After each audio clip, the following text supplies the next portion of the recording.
Bonjour à tous les frères et sœurs en Yehoshua Mashiach, notre Seigneur Jésus-Christ dans le monde entier.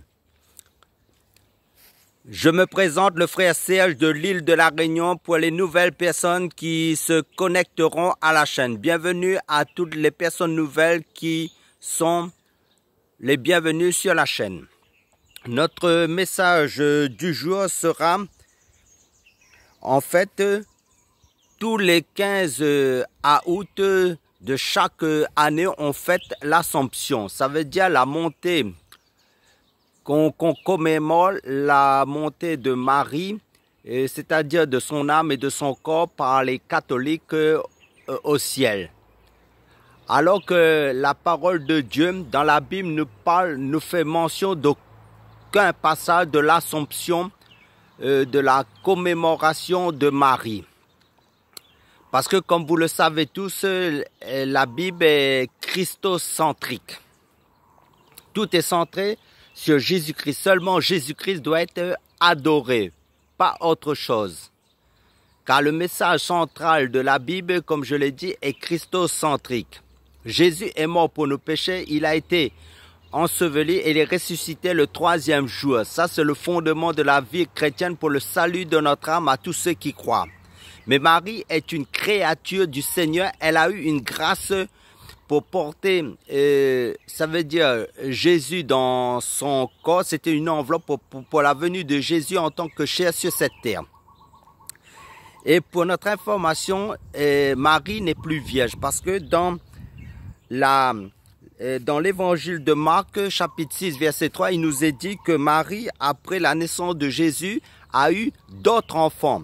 Ça veut dire que Jésus a eu des demi-frères, demi-sœurs, parce que comme vous le savez tous, Jésus est venu sur cette terre non pas comme les humains, il a été conçu par le Saint-Esprit dans Marie. Donc les enfants que Marie a eu après, c'était ses demi-frères, ses demi-sœurs qui sont Jacques, Jos, dans l'évangile de Marc chapitre 3, verset 3, il nous est mentionné cela, c'est-à-dire Jacques, Jos, Jude et Simon et ses sœurs, comme c'est dit, ne sont-elles pas parmi nous? Quand vous lisez le passage de l'évangile de Marc, chapitre 6, verset 3. Donc, pour revenir au message que l'Assomption n'est pas biblique, ça veut dire que Marie, c'est vrai, elle a fini sa course dans le Seigneur, son âme est sauvée. Mais son corps, comment dire ça, comme c'est dit dans 1 Thessaloniciens chapitre 4, verset 16, que son corps, en fin de compte, doit être... Parce que la parole de Dieu dit que l'Église sera enlevée. Son corps, elle aura un corps incorruptible transformé à la venue de Jésus pour l'enlèvement de l'Église. Comme Pierre, l'apôtre Paul, tous les premiers chrétiens qui étaient avant nous. Donc, ça signifie que, en fin de compte, l'Assomption n'est pas biblique. L'Assomption, en fin de compte, c'est une invention du catholicisme romain que, en fait, qu'ils ont mis en place, en fin de compte, pour adorer Marie. Et ça veut dire quoi? C'est dans l'Ancienne Alliance, ça revient à Jérémie chapitre 44, verset 16 à 17. En fait, c'est l'adoration de la reine du ciel, c'est-à-dire Astarté dans l'Ancienne Alliance. En fin de compte, quand chaque, comment dire ça, les catholicistes fêtent, commémorent Marie, ça veut dire ils commémorent, ils fêtent la reine du ciel dans l'ancienne alliance. C'est pas la Marie de la Bible en fin de compte. Parce que Marie, en fin de compte, rappelez-vous quand pendant les noces de Cana, Marie est venue vers Jésus parce qu'il manquait le vin. Ils avaient plus de vin à boire. Jésus a dit à Marie, femme, qu'y a-t-il entre moi et toi? Ça veut dire que là, c'est Jésus en tant que Dieu, parce que Jésus est Dieu. Il a dit à Marie, là, il a parlé à la créature. Il a dit, femme, qu'y a-t-il entre toi et moi?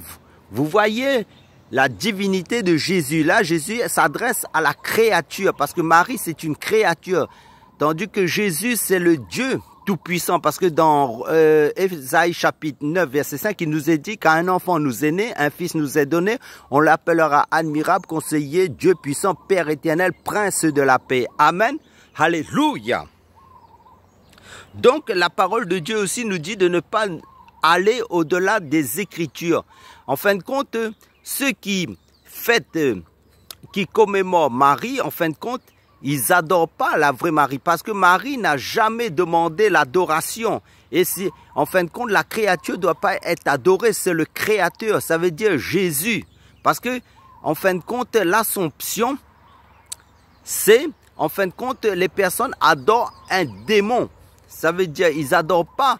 Parce que Marie ne doit pas être adorée, parce que c'est seulement Dieu, Jésus, qui doit être adoré. Parce que quand Jésus n'a jamais refusé l'adoration de ses disciples, mais Marie, c'est une créature. Donc, pour revenir à l'Assomption, Marie attend, en fin de compte, comme tous les autres apôtres, comme tous les premiers chrétiens, la résurrection de son corps lors de l'enlèvement de l'Église. C'est vrai qu'elle est sauvée, mais elle ne doit pas être adorée, commémorée en fait. C'est seulement Jésus-Christ, le Seigneur, qui doit être élevé, adoré chaque jour de notre vie. Et Marie, comme dans le catholicisme, on dit la Vierge Marie. En fin de compte, elle n'est plus vierge, elle a eu d'autres enfants. Donc, tous les 15 août, en fin de compte, c'est pas la vraie Marie qu'il commémore, qu'il fête en fin de compte, c'est la reine du ciel. Donc, comme c'est dit dans Jérémie chapitre 44, versets 16 à 17.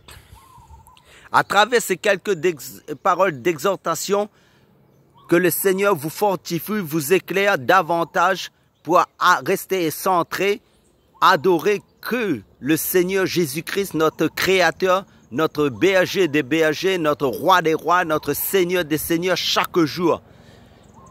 En fait. Amen. Alléluia. Soyez tous bénis.